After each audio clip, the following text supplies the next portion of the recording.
Dalawang klaseng putahe nga ng isaw ng manok ang aking lulutuin ngayong araw mga mare. Isang prito nga at isang may sauce ang aking gagawing luto nito. Tara, lutuin na nga natin and let's go!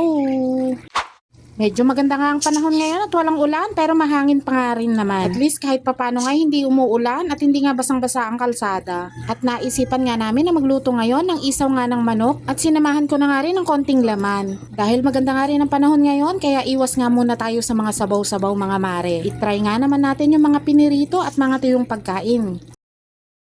So hinati ko nga na dalawang parte ang laman at ang isaw ng manok mga mare. Dahil nga magdadalawang luto nga ako dito. Dahil yun nga ang isa ay gagawin kong prito at yung isa naman ay barbecue style chicken. So inuna ko na nga lutuin yung manok na may sarsa mga mare dahil ito nga raw ang paborito ng madam. Dahil medyo natatagalan nga ako magluto dito dahil nga igigisa mo pa ang mga sangkap nito. Pagkatapos nga pakukuluan ko at palalambutin nga ito hanggang sa matuyo nga ang sabaw. Bali nilagyan ko nga yan ng pamintang durog, laurel at toyo. At pagkatapos nilagyan ko na nga dyan ng magic sarap at konti ngang tubig. Pagkatapos ngayon, nilagyan ko na rin ng ketchup para pampalapot ng sabaw. At konti ngang asukal, siguro nasa 1 kutsara ito mahigit. At ang hindi nga mawawala para lalong maging barbecue ang lasa ay itong Worcestershire. So nakakabulol nga banggitin mga mare, kayo na nga bahala dyan, basta yung sauce na nga iyan. Pagkatapos nga ng ilang minutong pagpapakulo, eto nga at medyo nga natutuyaan na siya. At nung okay na nga, sinalin ko na nga rin sa lalagyan mga mare.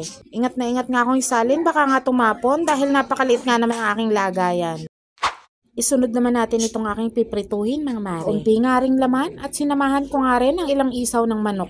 Isang pirasong itlog nga lang ang aking gagamitin para sa pandidip natin mamaya. Binati ko nga lang ng konti para nga mag-mix yung red sa white. Pagkatapos nga ay isa-isa ko na nga rin kinote yung mga karne. So alam nyo ba mga mare, nung bata pa nga kami, ay pambihira nga rin kaming makapag-ulam ng fried chicken. Dahil nakakatikim nga lang kami nito kapag nga merong birthday. O kaya kapag naman fiesta o kahit na anong ang handaan meron dun sa aming lugar. At feeling heaven nga ang pakiramdam nga namin kahit nga isang piraso lang napatikman namin ito. Yung sa akin nga noon, naalala ko, tinatago ko nga sa loob ng cabinet at inuunti-unti ko nga kainin. At imbis nga na gravy o kaya naman ay ketchup, ang ginagawa ko nga sausawan dito ay bagoong. Masarap naman kasing sausawan ng bagoong lalo na kung meron ngang pinigang kalamansi. Meron nga ring sili. Naku, taob nga ang isang kalderong kanin sa akin. Ewan ko ba kung bakit gustong gusto ko nga yung pagkain may bagoong. At masarap din naman kasing sausawan ng mga nilagang gulay at kahit nga pritong isda. So wala na nga rin yung mga mababango at magagandang bagoong na nabibili ko dati sa palengke. Halos karamihan nga ng tinitinda ngayon ay maaalat at napakabaho nga rin. Kaya nga bibihira na nga rin akong bumili at nagtityaga na nga lang din ako sa patis. So ayan, naprito ko na nga rin lahat itong karne ng manok. At isusunod ko na nga rin piprituhin itong isaw. Ayan, at medyo tinaman na nga ang person mga rari. Binuhos ko na nga siya lahat dyan. Naluluto rin naman, kaya nga pinagsabay-sabay ko na nga rin ang isang busan. Medyo nagugutom na nga rin ako dahil tinanghali nga ako magluto ngayon.